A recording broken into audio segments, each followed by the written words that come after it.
After Bray Wyatt returned to the FireFly Funhouse last night on SmackDown, social media is speculating that The Fiend could be set to return at the Royal Rumble in the pitch black match against LA Knight. Triple H and Vince McMahon, is there tension between the two executives? Not according to WWE CEO Nick Khan. WWE superstars paid tribute to the late Jay Briscoe last night on SmackDown. WWE reportedly has some non-traditional surprises planned for the Royal Rumble event next week. Hulk Hogan is set to return to WWE on the Raw is 30 special this coming Monday. SmackDown sets a record for last night's show on Fox, and Kofi Kingston provides a positive update on Big E's recovery from injury.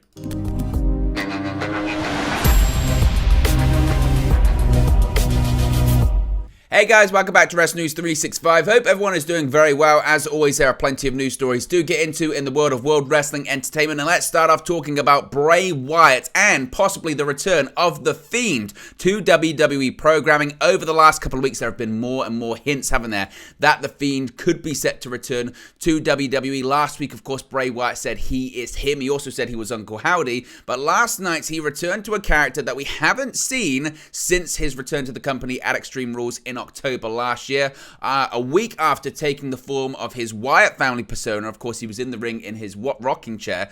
Bray Wyatt brought back his FireFly Funhouse character on the January 20 edition of WWE SmackDown on Fox in Detroit, Michigan. The segment began with LA Knight questioning Wyatt's sanity, bringing up the fact that Wyatt confessed to being Uncle Howdy last week and backtracked previous claims he wasn't behind the mysterious figure. Knight then referred to Wyatt as a, quote, lunatic who continues to, quote, collect checks living on past glory, as he vowed to beat Wyatt in their pitch black match at the Royal Rumble Premium Live event next week. Following his promo, Knight defeated enhancement talent Glenn Jones in a quick match until Wyatt brought back the FireFly Funhouse for the first time in nearly 2 years. The nostalgic segment began with Mercy the Buzzard popping out of a box, followed by all of Wyatt's former puppets. Wyatt then welcomed back everyone to the FireFly Funhouse before letting out a yowie wowie for the first time in a very long time, to the delight of his friends. Quote, "I have seriously missed you so much," Wyatt said, "and I cannot wait to have a lot of fun with my friends once again." At this point, Ramblin' Rabbit mocked Knight by saying, "Let me talk to you," as he asked Wyatt if they could invite Knight to the Funhouse. Ramblin' Rabbit then looked forward to the pitch black match while referring to Knight as a shredded version of himself. Just as Wyatt and Ramblin' Rabbit conversed, the cameras cut to Uncle Howdy laughing and repeating the words, quote, "I told you so," followed by, quote, "all you needed was a little push." Remember, Uncle Howdy in the past had said to Bray Wyatt, "Put the mask back on. Put the mask back on. Once you put it on, you'll never be able to take it off." At the Rumble in the pitch black match, will Wyatt put on that mask being of one The Fiend? Now, the segment ended with Wyatt seemingly embracing Uncle Howdy's words. Quote, "I hope you're satisfied," a serious-looking Wyatt told Knight. "I hope you understand. You're the one who opened the door, and now whatever comes through it is your problem. See you at the Royal Rumble. Bye. Have a nice day." Now, since then, The Fiend has been trending on social media since Wyatt's promo, as fans speculate about Wyatt bringing back his old gimmick at the Royal Rumble. Some have also suggested the possibility of Wyatt switching back and forth between his various gimmicks during the first ever pitch black match. Now, as far as what this pitch black match is going to look like again, people don't really know. And look, it's been over 3 months since Bray Wyatt made his return to WWE at Extreme Rules, but despite that, the only times fans have seen Wyatt wrestle have been at live events, and that was only last month. Indeed, the WWE star hasn't worked a single TV or premium live event match since he came back, though that will change next week when Wyatt collides with LA Knight in a pitch black match at the Royal Rumble.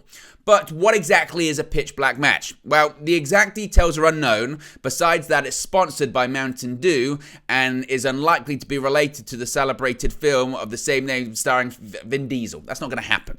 Now, Sean Ross Sapp of Fightful Select has provided some more information, however. revealing that the match will feature what was described as, quote, neon elements. It was also noted that WWE was doing run-throughs regarding the use of neon in the lead-up to Wyatt and Knight's battle. Obviously, as a load of curiosity around it, and people are trying to figure out what it's going to be. My speculation is that whilst it's pitch black, i.e. the regular lights are going to be off, there's going to clearly be some illumination because the crowd have to see it and those watching at home have to see it. Now, could we see the use of night vision cameras? Probably not, because again, the crowd has to react to it, and if the crowd can't see anything, they're just going to say, we can't see anything.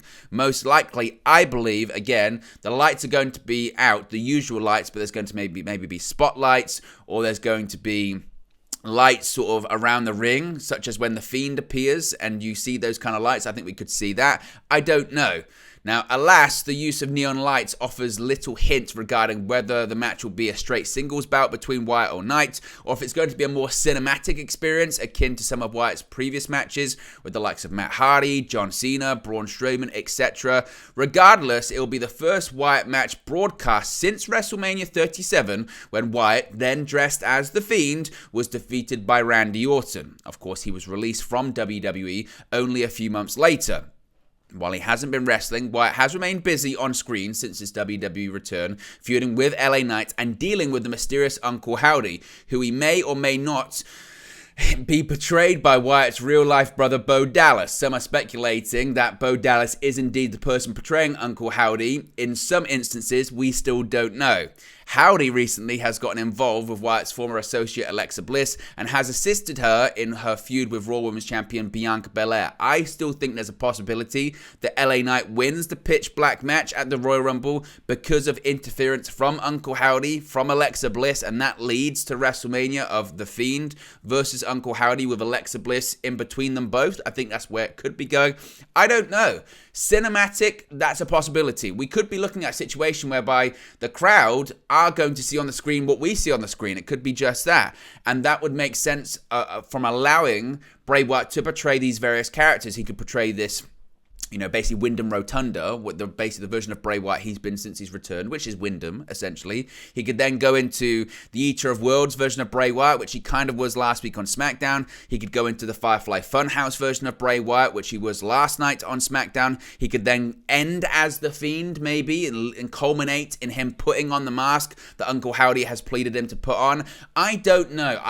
My feeling is that we're leading to the return of The Fiend. The Fiend has been so heavily teased since Bray Wyatt returned. Just, again, subtle teases. You're him, put the mask back on, do it. You're an addict. Remember, Bray Wyatt referred to himself previously as an addict, and that's why he had to take time away, because he was addicted to putting the mask on. And when he put the mask on, he felt invincible. He felt he could do anything, and that's kind of the character that The Fiend is. He's this all-powering, nobody can touch him, nobody can pin him, he just sits back up, he doesn't feel pain. That's maybe to what we're trying to get back to, and LA Knight has been the conduit to push him back to putting the mask on and becoming The Fiend once again. But what Uncle Howdy said is, once you put the mask back on, you'll never be able to take it off once again. And maybe that's where we're leading towards. I don't know. Certainly, there's a lot of curiosity surrounding this. Certainly, it feels like The Fiend is coming back. I know there are problems with that character, i.e. pretty much everyone that worked with it wasn't better off afterwards and struggled to sort of come out of it looking positive. But at the same time, it's such an over character, and also it makes a lot of money for WWE and it sells a lot of merchandise. It wouldn't make any sense to never revisit that again. And it feels like the original plan when Bray Wyatt came back was to always lead to this point, always lead to the return of The Fiend. So we'll have to wait and see, but certainly the teasers are getting heavier and heavier that he is going to return. Speaking of returns, of course, Vince McMahon has returned to WWE. Since Vince McMahon's return in early January this year, there have been rumors of tension between Triple H and the executive chair of the board. Between challenging rumors that Vince McMahon may be making an imminent return to television, addressing the resignation of former co-CEO Stephanie McMahon, and talking about the threat of AEW, WWE CEO Nick Khan has a lot to discuss in recent weeks. On the Bill Simmons podcast, Khan spoke about the possibility of a return to past form for WWE under Vince McMahon, saying, quote, "I think Vince is really happy where the company is at. Certainly, that is what he has conveyed to me." What he said to me, and I've certainly experienced, is, quote, "Okay, I'm 77 now. I want to explore our strategic alternatives. Is there a sale out there? Is there a merger out there? What would make the most sense for the company?"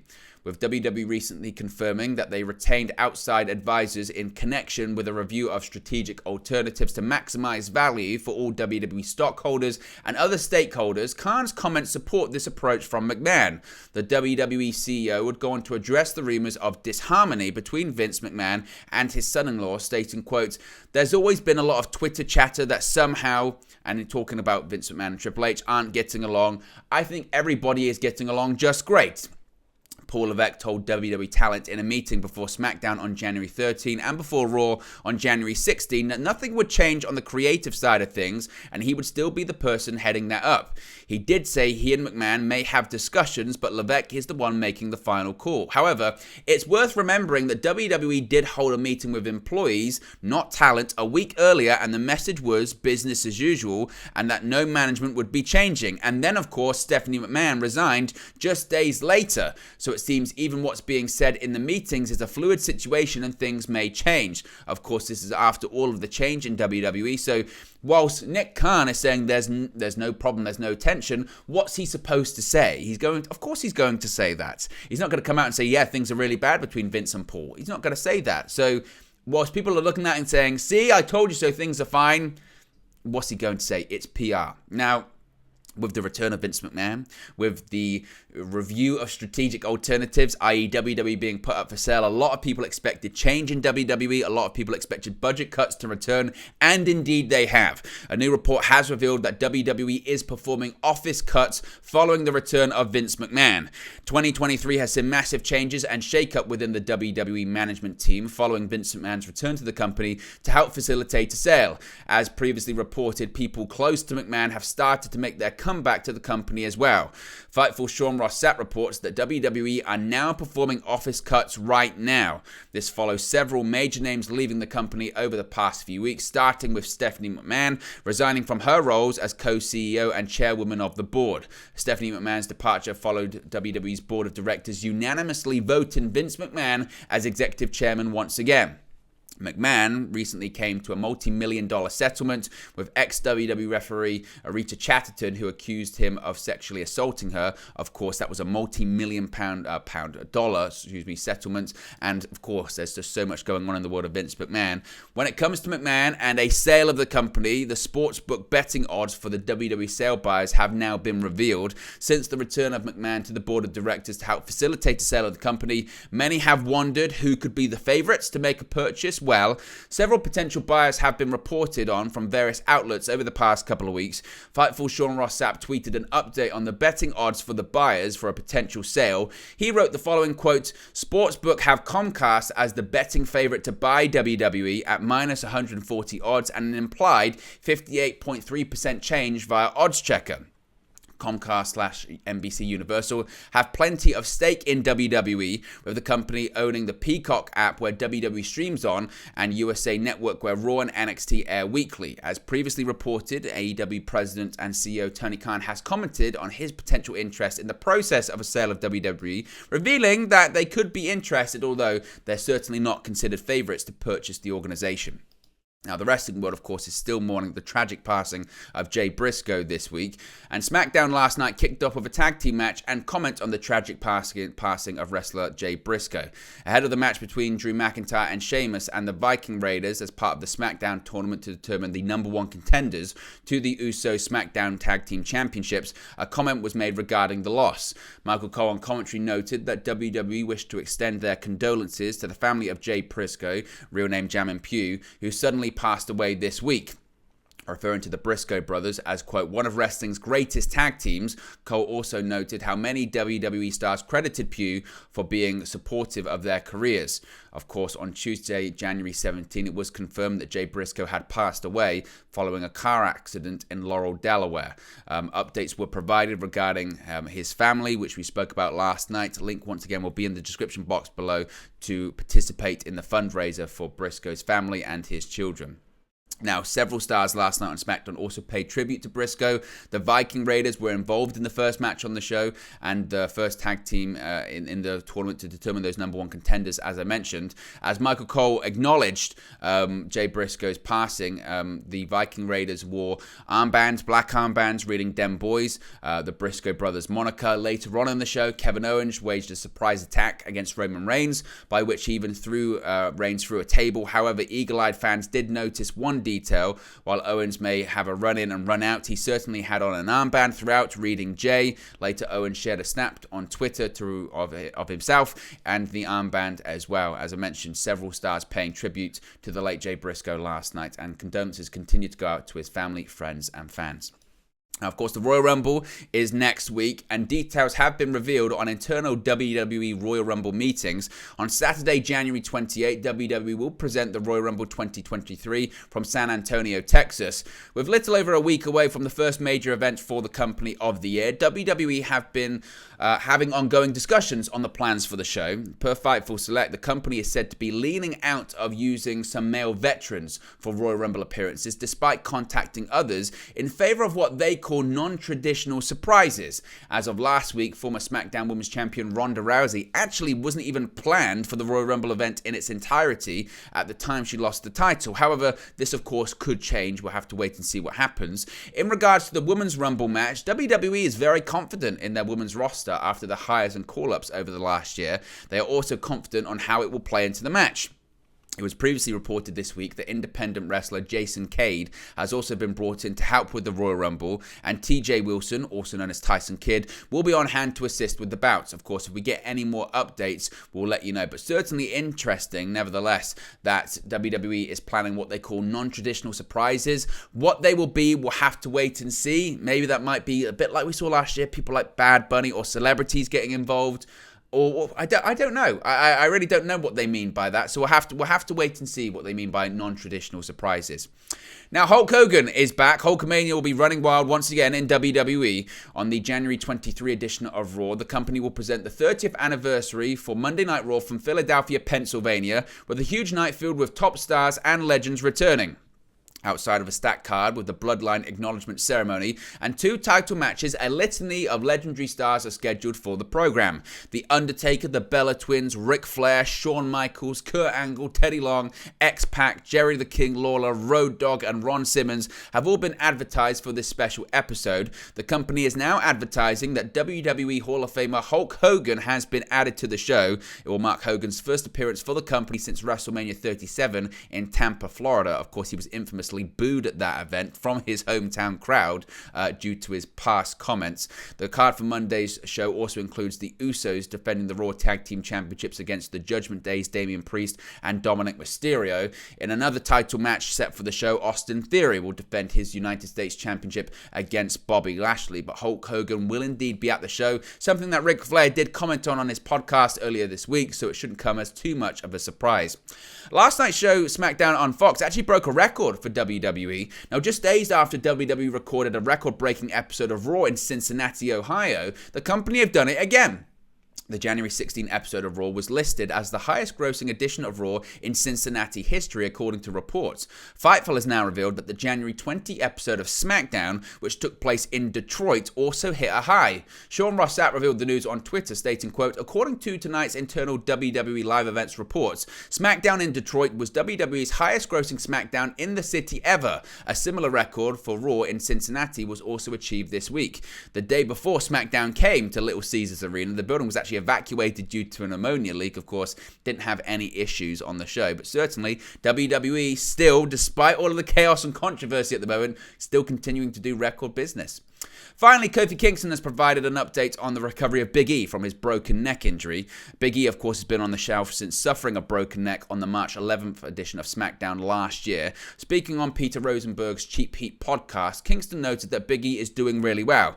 Discussing his friend's recovery, Kingston said, quote, "He's doing great, man. He's doing awesome. I mean, for someone who literally broke their neck, it's amazing to see the level of recovery. Even from that day, he was wanting to make sure that everybody knew that he was okay. I'm like, man, what an amazing thoughtful person to be literally like, you know, on the edge of contemplating death or paralysis or whatever is going on.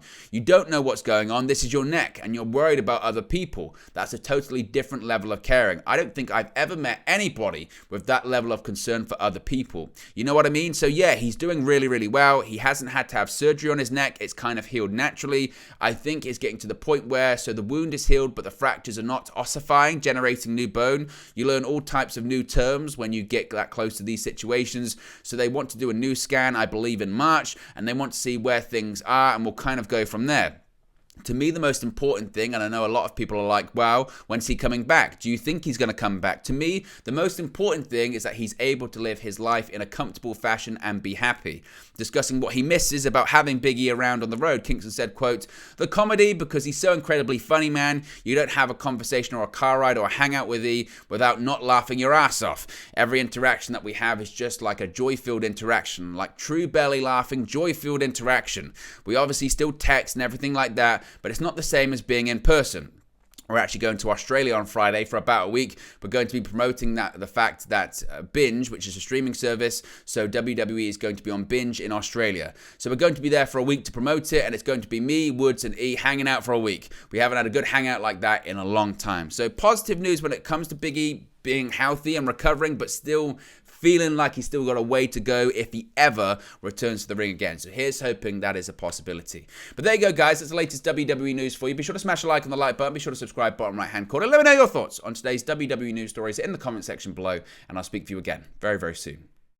Hey guys, thank you for watching, listening, streaming, or however you come across this video today. Be sure to click on the video on the right there to watch our next video, or click the bottom there to subscribe, or the bottom right hand corner. Thank you very much, and I'll speak to you again very soon.